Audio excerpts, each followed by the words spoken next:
targets was so big. Targets included ministers of the Northern Ireland Assembly and members of the policing boards.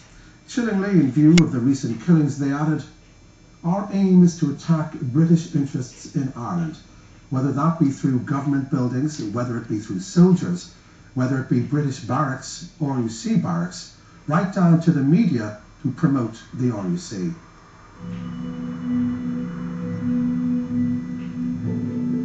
The real IRA was formed in 1997 by a small group of provisional IRA members who opposed the peace process. They wanted to carry on the war until the British left Ireland. The present-day leadership of the real IRA is well known. It is split into two factions. The largest is headed by Liam Campbell. He's one of 5 men currently facing a civil action by the relatives of the victims of the Omagh bomb. The other is headed by Seamus McGrain. He is said to have once sat on the executive of the Provisional IRA. It's unclear who runs the Continuity IRA, and there are at least 2 other smaller organisations out there too.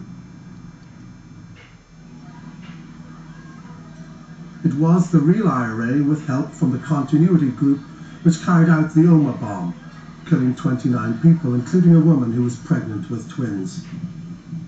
They may not have intended to kill in such a scale, but the £500 bomb was proof of their devastating capability.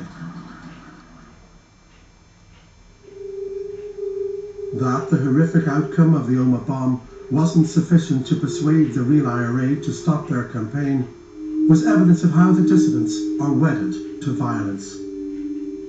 11 years on from Omagh, what are their tactics and capabilities?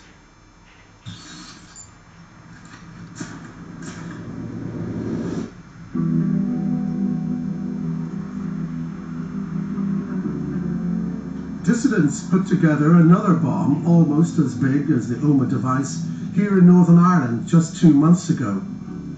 A £300 car bomb was found just miles from an army base on the edge of the Mourne Mountains in County Down. Now, just here on the left, in this lay-by, is where the abandoned car bomb was found. When it was examined, it was found to be a complex device, perhaps put together almost certainly by an experienced bomb maker. And the security forces had been warning for months of the increased threat from dissident Republicans. But this was proof that they were getting more sophisticated and more dangerous. I think the intelligence world would accept that there is a new bomb maker within the dissident ranks, but they haven't at this time been able to pinpoint who that individual is. The police warned of the increased threat from dissidents 18 months ago, and MI5 increased their staff numbers here last year in response. In fact, just days before the recent killings, the threat level was raised to severe. A terrorist group is only as powerful as its arsenal. Over the years, the authorities have regularly stopped smuggling operations. This arms haul north of Dublin was traced back to the Balkans. The trail led to an even larger cache in Croatia. Rocket launchers, rifles and military explosive, enough to fuel years of terror. A BBC Northern Ireland Spotlight investigation revealed that the arms deal had been supervised by one-time Continuity IRA leader Joe Fee. The fact that they have gone on trying to procure material would indicate that whatever it was they got, they didn't get enough. And they're always struggling to get some more. So probably not as successful as they would have wished. The dissidents' continuing search for weapons is indicated by a case in Lithuania as recently as last year. Liam Campbell, who heads the biggest real IRA grouping, is wanted to face arms charges there. His brother Michael was arrested in the capital Vilnius last year. He's accused of attempting to buy weapons including rocket-propelled grenades, sniper rifles and military explosive.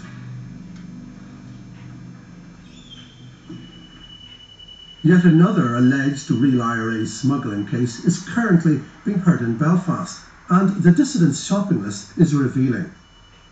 Psalm 7 set us to air missiles, 100 kilos of Semtex and C4 explosive, anti-tank weapons, rocket-propelled grenades, detonators, AK-47 rifles, sniper rifles, heavy machine guns, pistols, silencers and ammunition. It tells us that they're looking for all of the things that the IRA had. It tells us they're looking for that range of weaponry that allows them to use many different tactics on a battlefield. It tells us that they're looking to enhance the threat that they pose. Because look at the pattern of activity before the recent killings. Bombs that didn't explode, shooting attacks that didn't succeed in their terms. So what they're looking for is the firepower to make them serious. They're trying to recreate the IRA war.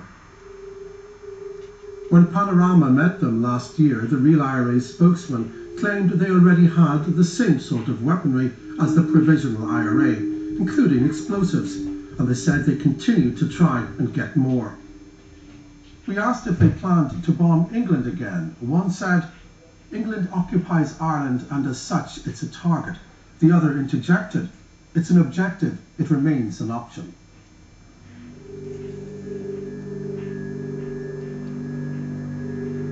Attacks in Britain are more difficult but generate more impact.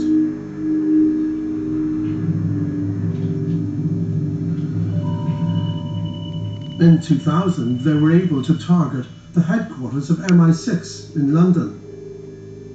They used a rocket launcher.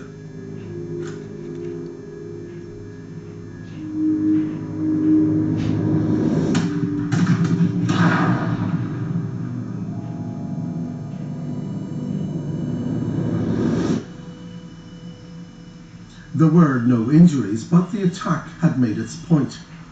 The real IRA could strike at the very heart of the British security establishment. They've shown that they have the capability to sporadically. I would not say they had the capacity for a sustained campaign against London or England in the way that the provisional IRA did.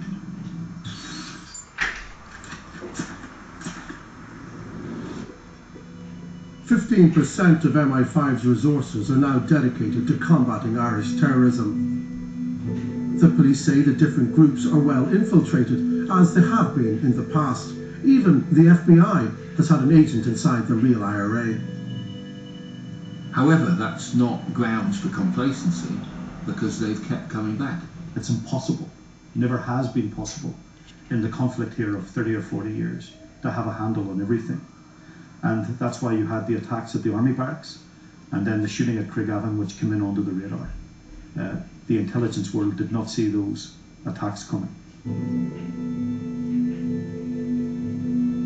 People in Northern Ireland know that violence isn't limited to so-called spectaculars. Hundreds of smaller attacks and at least 10 murders can be attributed to one group or another in the last decade. Their target of choice is the police. The Royal Ulster Constabulary was hated by Republicans, who saw it as a sectarian force.